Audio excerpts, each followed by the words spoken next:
release presentation. My name is Olga Korne, and I'm a functional consultant in Tieto-Evry. Similar as the previous speaker, my colleague, I also come from financial background in Tieto-Evry, and now I work with customers. And for this, I have received Adaptive Insights Planning First certification and Workday Finance Record to Report certification. Let me introduce you to some webinar practicalities. You're welcome to join our digital HR community to be aware of news, events, invitations, and some helpful content. Regarding this presentation, we welcome you to ask your questions via chat. The session will be recorded and sent to you on demand after the event, and you may download the PDF file with this presentation for your notes. Please be aware of Workday Safe Harbor statement, as some features are still under development.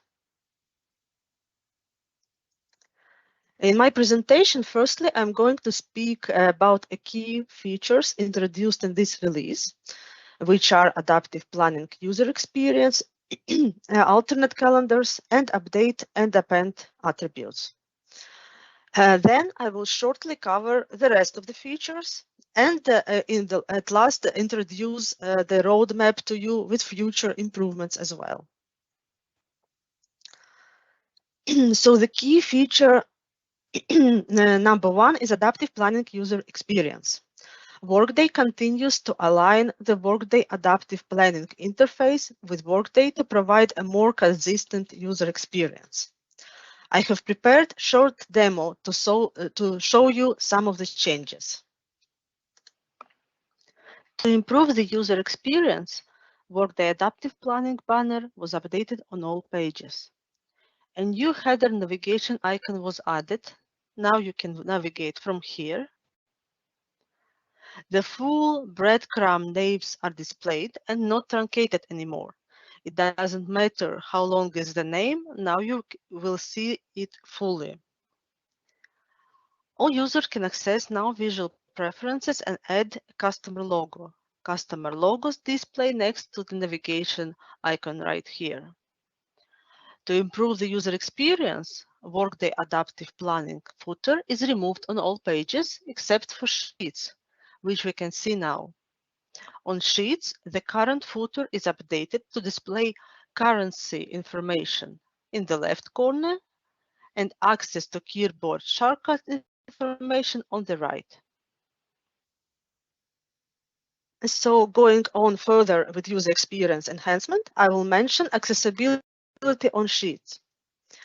It is improved to help support the web content accessibility guidelines.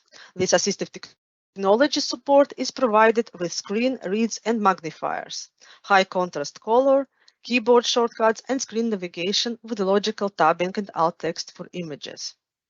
It is provided on cell notes, sheet notes, the filter row tab on the display options, the toolbar at the top of your sheet. It is helpful when you add a breakback method, change dimensions, copy downward or forward, open and drill down on sparkline graphs, and right-click on a cell, row header, or column header. Next is accessibility on modeling and administration. This assistive technology support is delivered with screen readers and magnifiers, keyboard shortcuts, screen navigation with logical tabbing, and alt text for images. Functionality is provided on high-use pages in modeling, currencies, dimensions, formula validation, modeling overview, level and user assigned sheets overview, and other pages on the list. Additionally, this accessibility functionality is provided on high-use pages in administration, administration overview, and profile and preferences. Let us go on with accessibility on dashboards. In dashboard edit mode, assistive technology support is provided with screen readers and magnifiers on all charts, menus and drop-downs, and tabs and panels. Also, now it's added a new actions menu for text on dashboards that includes copy and delete options, move up and move down options in the conditional formatting action menus, and rename, move left and move right options in the dashboard actions menu. Last improvement area is new chart editing icons on dashboards. These new icons are added when you add and edit charts on dashboards. Accounts, appearing settings, charts, collapse, data settings, expand, and time settings. So overall, that was key feature number 1 concerning user experience enhancements. Next feature I'm going to present is alternate calendars. With this release, you can now use alternate calendars and provide roll-up structures for times that differ from your primary calendar.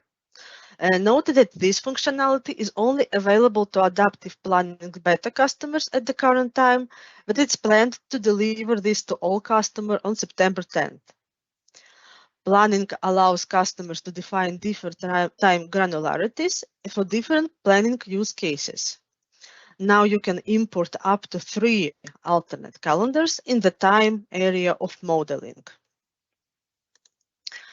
You can use the time structure spreadsheet to add columns for the alternate calendars that map to the leaf strata from the default calendar, add rows below your default calendar for each alternate calendar, choose at least one common time strata to share with the default calendar.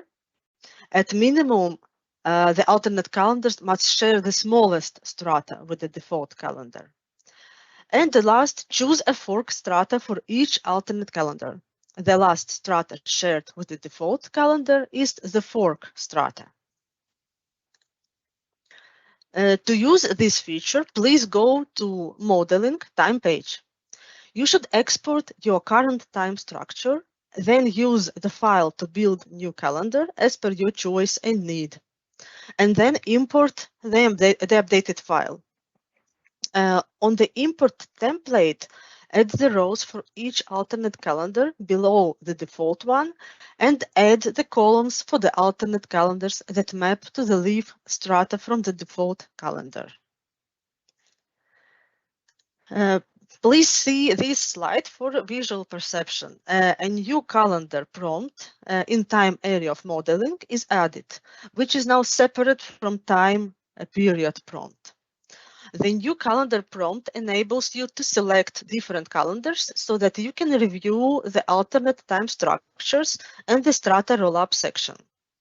You will only see default calendar if you have not imported any alternate calendars. And when you add the alternate calendar, the original one becomes your default one. In this slide, you can see the example that reports can be made by using alternate calendars.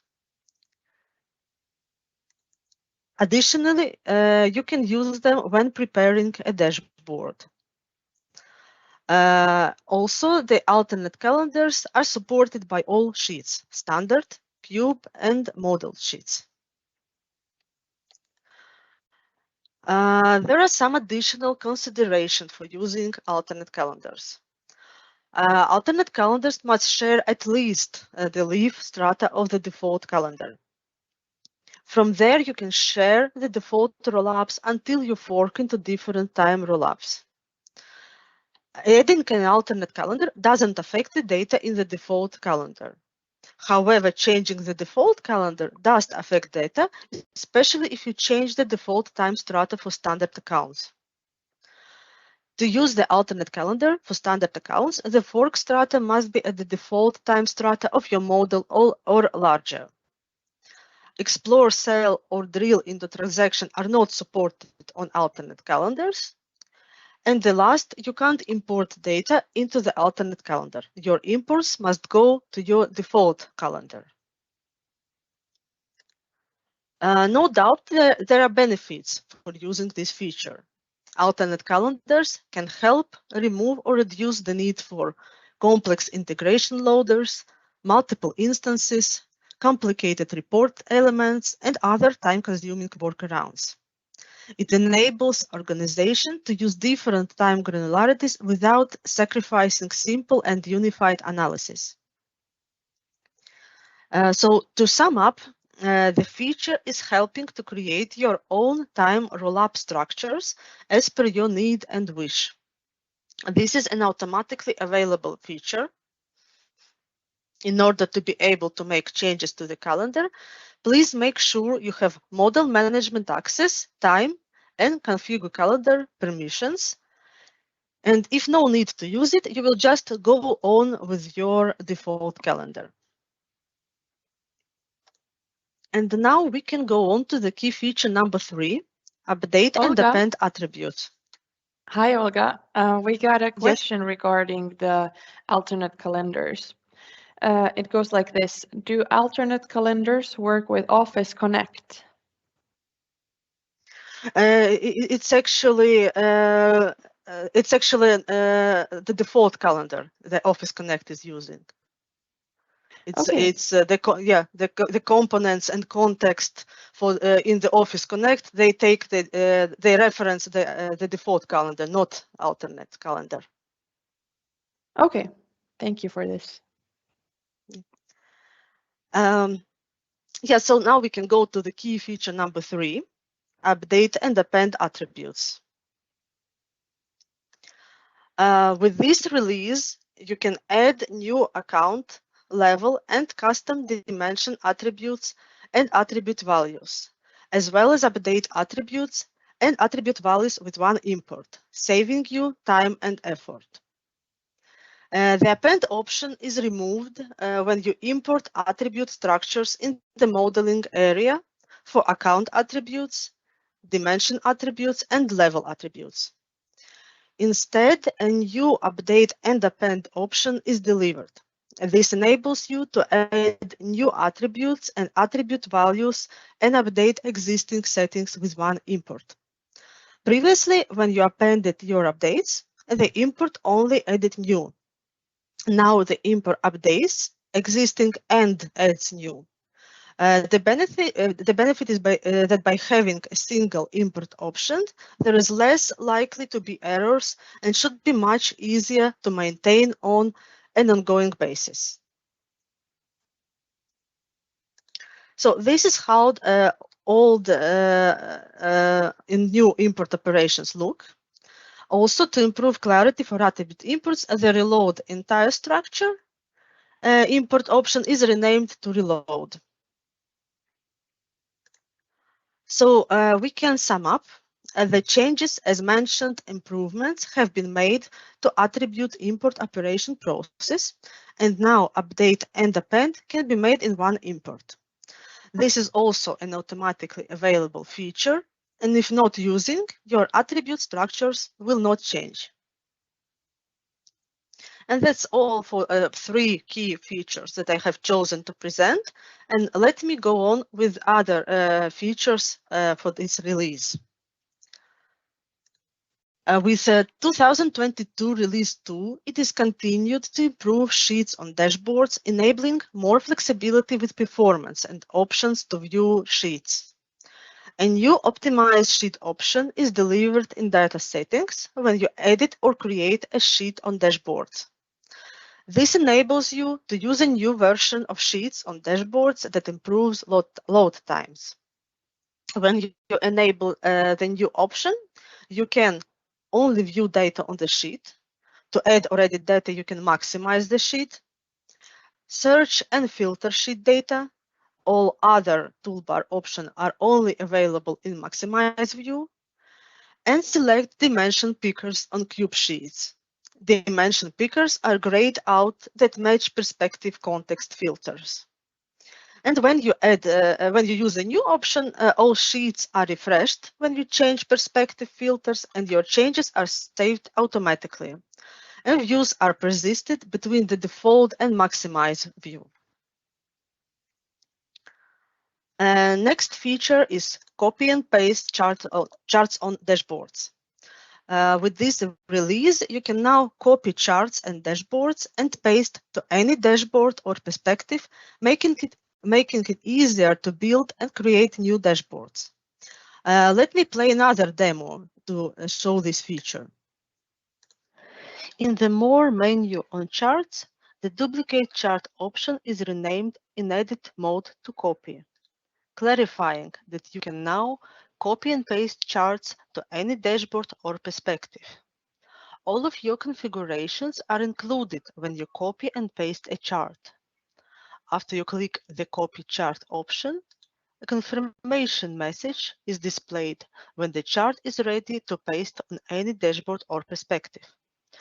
To paste the chart, choose the dashboard you are willing to paste it on, and you can right-click in the dashboard area or use the More menu of the Dashboard tab. But please note, you can only copy one item at a time. If you delete the copied chart, you can no longer paste it. So next feature is bulk add rows on cube sheets. Now you can add rows in bulk onto cube sheets and sheet dials on dashboards. You can multi-select the innermost values of your nested row structure when you add rows.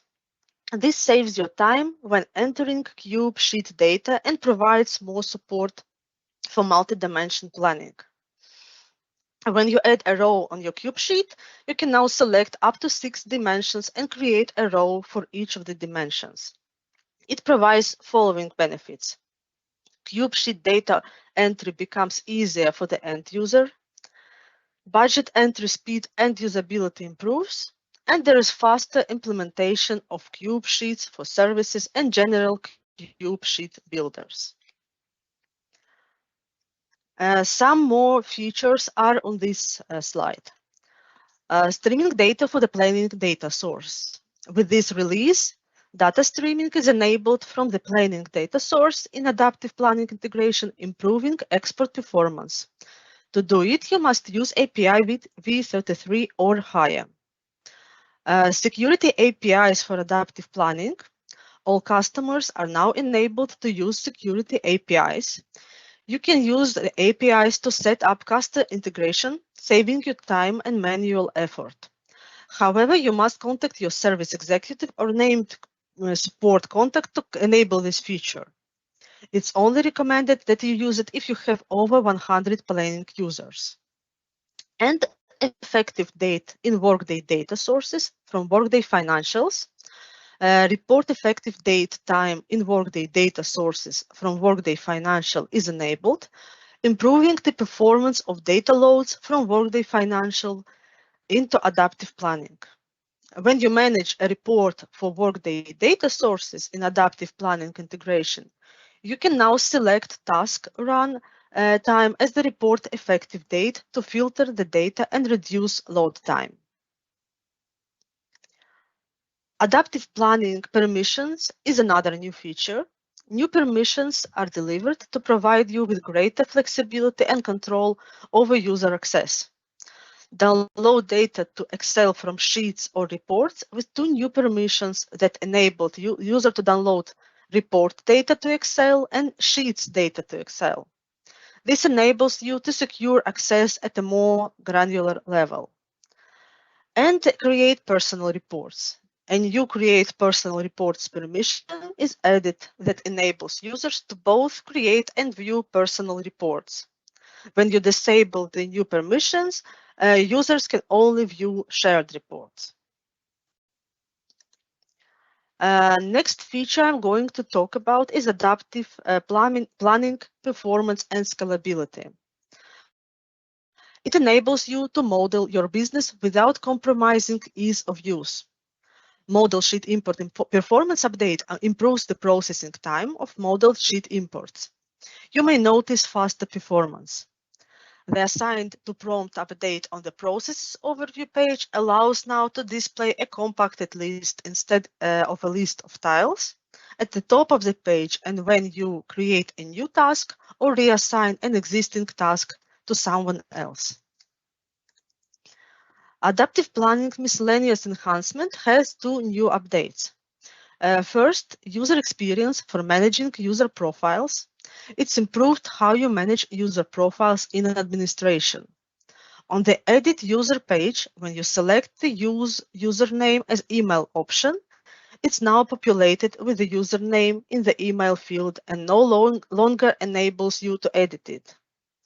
To add an alternate email, you can select the second option that's next to the email field. When you add users using either the user interface or the Create User API, the second option is automatically selected that's next to the email field. You can enter then an alternate email in the field. And download search cell notes result is another update. When you search cell notes on the Sheets overview page, we display a new download button. Then you can use and download the sheet results. Only the new button is displayed after you run your search. The download also only includes the data displayed in the search results. Schedule publish to financials. This feature provides ability to schedule a publishing job to run jobs at a defined time of the day. Schedule can be set up when to publish financial plans from adaptive planning to Workday financials. It gives ability to run metadata sync and mapping validation before a publishing job is scheduled to ensure successful publishing and reduces the risk of the publishing being kicked off multiple times along with the administrative burden of manually kicking off a process.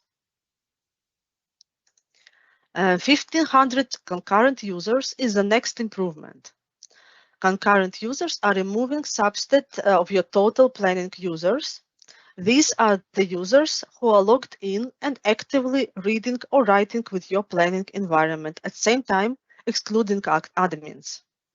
Benefits are enabling more users in the system environment at the same time, and dependable speed even at the peak of planning cycle period when larger number of users accessing the system at the same time.